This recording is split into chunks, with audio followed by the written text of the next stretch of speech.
para abordar lo que está ocurriendo en nuestro país en materias políticas, que está pasando oficialismo, oposición. También para hablar de la transcripción al español del libro El Imperio del Mal Menor, con el prólogo de Daniel Manzú, y estamos justamente con él, investigador asociado del Instituto de Estudios de la Sociedad y académico de la Universidad de los Andes. ¿Cómo estás, Daniel? Bienvenido a MOL TV. Muy bien, muchas gracias, Bárbara, por la invitación. Bueno, partamos comentando algo del libro, de qué se trata El Imperio del Mal Menor. Sí, este libro de Jean-Claude Michéa, que fue traducido recientemente y que tiene un prólogo que escribí yo junto con el profesor Manfred Svensson, es básicamente una crítica muy aguda y muy severa desde el mundo de la izquierda a la izquierda, ¿no? Entonces lo interesante es que Michéa es un autor que militó muchos años en el Partido Comunista, hace años que ya no es comunista, pero militó ahí, viene desde una tradición marxista y critica a la conversión que ha tenido la izquierda hacia ciertos dogmas del liberalismo contemporáneo. La tesis de él es que la izquierda, al asumir las banderas del progresismo liberal, abandona las luchas clásicas de la izquierda que tienen que ver con la clase, ¿no? Entonces, intenta dar una explicación global de por qué la izquierda ya no logra captar a los electorados populares y por qué la izquierda queda encerrada en lógica identitaria en vez de defender, digamos, a los más débiles sin más condiciones que esa, ¿no? La principal tesis, básicamente, para hacerlo resumido, es que cuando la izquierda asume las banderas del individualismo, en el fondo está trabajando para el liberalismo económico. Y en ese sentido, ¿qué implicancias ve él con eso? Ve la implicancia de que ya no es posible, según el punto de vista que él sostiene, ¿no? Defender un programa de izquierda desde ese paradigma, ¿no? En Chile tenemos un ejemplo muy gráfico y muy reciente, ¿no? Cuando la izquierda intenta convencernos de que el 10% de la AFP, sobre ese 10% tenemos una propiedad que no tiene ninguna restricción, bueno, lo que está haciendo es defender una concepción del derecho de propiedad que es individualista y que le hará mucho más difícil después, si es que la izquierda quiere, ¿no? Yo no soy portavoz de ella, pero si es que la izquierda después quisiera introducir más solidaridad en algún sistema de pensiones, le va a ser muy difícil porque va a haber defendido una concepción muy estricta del derecho de propiedad, digamos. Lo mismo pasa en otro tipo de cosas, como por ejemplo, parte de la izquierda defiende los vientres de alquiler, por ejemplo, que es una forma de, piensa Michéa, una forma de explotación del cuerpo particularmente dura, ¿no?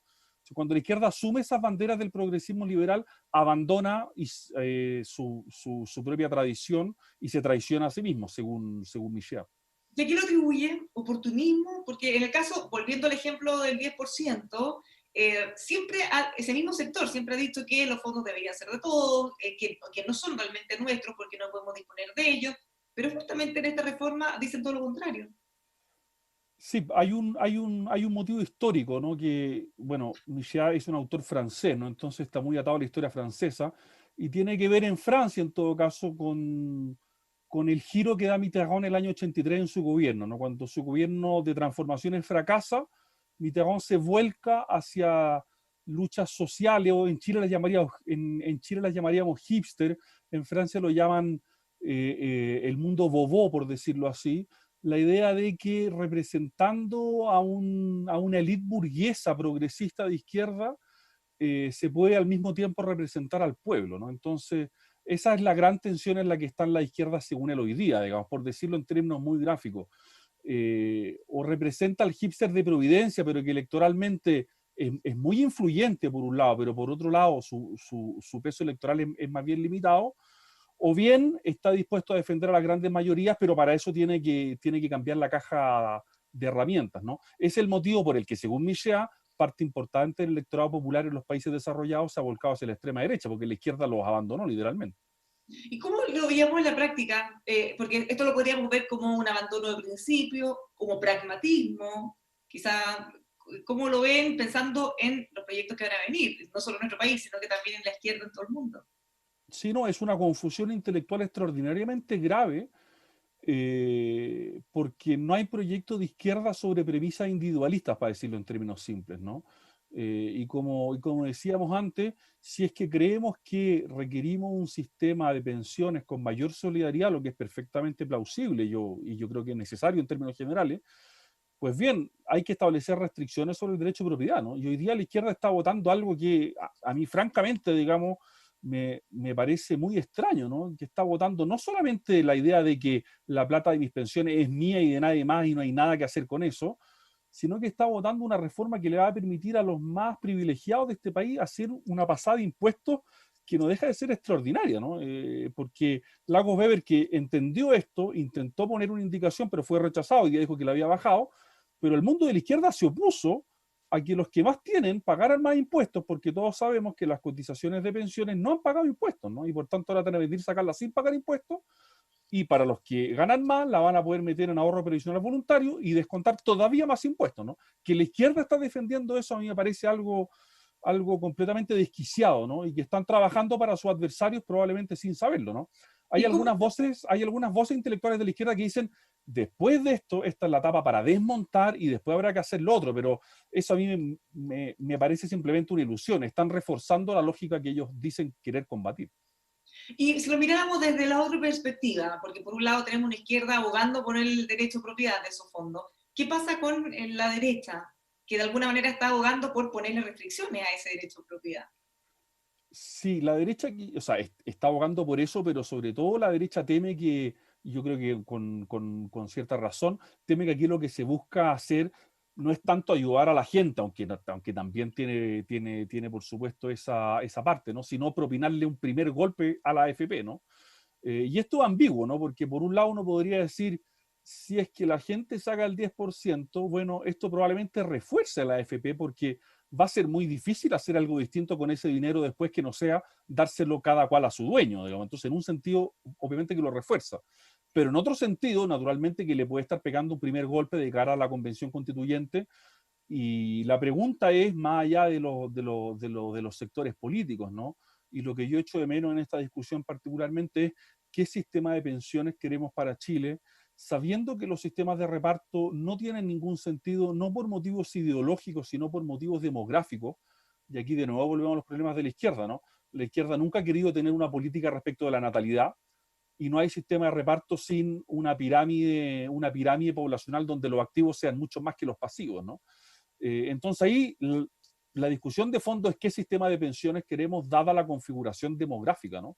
Y esa discusión yo siento que está completamente fuera del horizonte, porque la izquierda por un lado está simplemente ebria queriendo pegarle un eventual primer golpe a la AFP, y la derecha está defendiendo lo que puede, pero tampoco ha sido capaz de articular acuerdos amplios que permitan reformar el sistema, que todos sabemos que es insuficiente y que todos sabemos que está dando malas pensiones.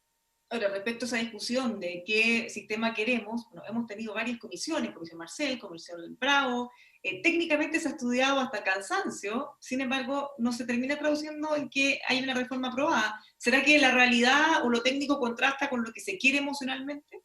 En parte sí, pero en parte yo creo que el problema de las pensiones es un excelente ejemplo o es un excelente síntoma del bloqueo que vive el sistema político, ¿no? Llevamos muchos años discutiendo, todos sabemos que hay que aumentar tanto el porcentaje de cotización como la edad de jubilación, y la clase política no ha sido capaz de ponerse de acuerdo respecto de las modalidades, ¿no?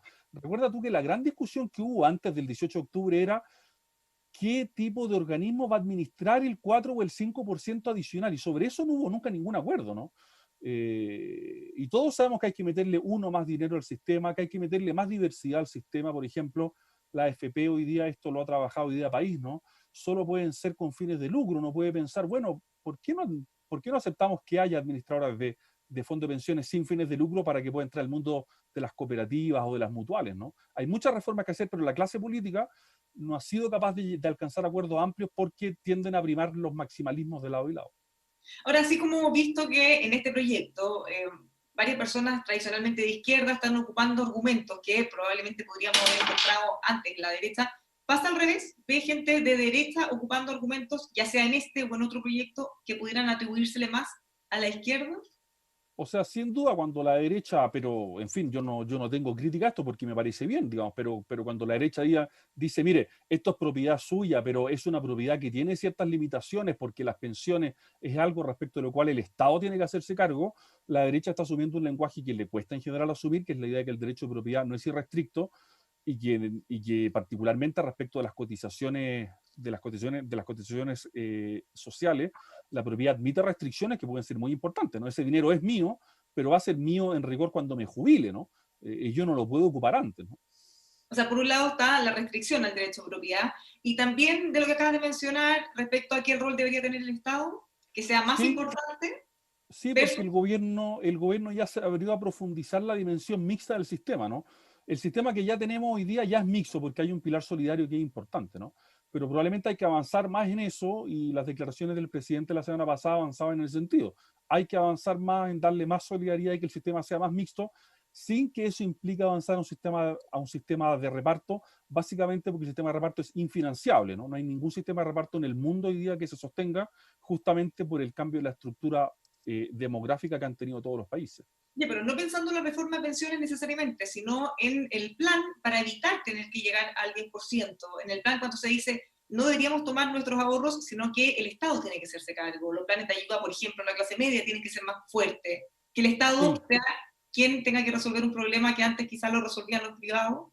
sí, ahí pasan dos cosas. Uno, el Estado, naturalmente, una crisis como esta tiene que asumir un rol extraordinariamente activo y no puede ser un simple gendarme. Y, y, y el otro problema que ha tensionado mucho al gobierno, y que yo entiendo por qué es difícil, ¿no? El tema de la focalización, ¿no?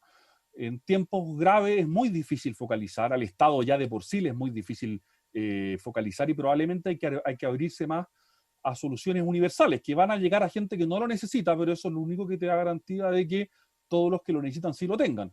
Pero recordemos que cuando se distribuyeron cajas, no con universalidad, pero sin demasiada focalización, nos faltó la gente que en Twitter, digamos, decía, me llegó una caja y no me debería haber llegado. Bueno, esa es la idea. Si es que no la necesitas, Ahí tenemos otro punto. obviamente que devuélvela, ¿no? Pero justamente el punto no es que no le llegue a gente que o sea, no es que le llegue a gente que no la necesita, sino que es más grave que no le llegue a gente que efectivamente sí la necesita, ¿no? Pero la focalización sí ha sido un dogma de la derecha en los últimos 40 años y probablemente ahí el gobierno tiene hoy día mucha presión, porque hoy día, claro, hay mucha gente que necesita la ayuda, pero que no puede acreditar que sus ingresos bajaron porque hay informalidad, etcétera, etcétera. Ya, pero ahí se vuelve a dar esa paradoja, porque el gobierno renunció a la focalización con las cajas y desde la oposición le criticaban porque le había llegado caja a personas que no la necesitaban. Eso demuestra lo empantanado a ver, cómo decirlo, y lo perverso que es nuestro debate. Pues, o sea, la izquierda criticó tanto el hecho de que no se dieran vouchers para consumo, para decirlo en simple, como que no fuera demasiado focalizado, pero a mí me huele que ahí simplemente había el gusto por criticar al gobierno, ¿no? Porque la pandemia, lamentablemente, se ha ultrapolitizado y cada cosa que quiere o que hace el gobierno, que son criticables en principio, por favor, ¿no? Pero reciben como una crítica a priori, ¿no? O sea, yo siento que nada de lo que hubiera hecho el gobierno habría sido aprobado por la oposición porque simplemente quieren debilitarlo, ¿no? Cuando está anunciando el gobierno este programa paso a paso para desconfinar zonas que ya llevan más de 100 días en cuarentena, son pocos los países del mundo que llevan tanto, ¿no? La actitud de cierta oposición, incluso de la presidenta del Colegio Médico, ha sido de la discusión y de la crítica vía Twitter, ¿no? Lo que sabemos que genera una dinámica que puede ser muy perversa, ¿no? Entonces, en ese sentido, yo creo que la oposición está atrapada en una dinámica muy polémica y que le impide reconocer incluso cuando el gobierno haya podido hacerlo bien.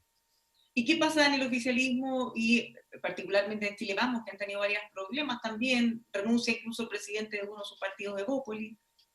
No, está metido en un problema tremendo porque, por decirlo así, yo no sé si los parlamentarios del oficialismo que están por votar o que ya han votado a favor de esto se dan cuenta, pero esto es un poco técnico, pero en el sistema de equilibrio de poderes de un régimen presidencial, esto está bien explicado en el Federalista, ¿no? El presidente tiene que estar protegido del Congreso. ¿Y cuáles son los mecanismos de protección? Bueno, son primero los quórum, 2/3 y 3/5, y se da por hecho de que el presidente los va a tener, ¿no? Para que sus facultades no le sean cercenadas, ¿no? Y ya vemos que parlamentarios oficialistas están dispuestos a abandonar ese barco y a darle los 3/5 a la oposición, de manera que el presidente se va quedando con menos iniciativas. Por ejemplo, en principio tiene la iniciativa exclusiva en materia de seguridad social, el Congreso se la está quitando de facto, pero con ayuda a sus parlamentarios, ¿no?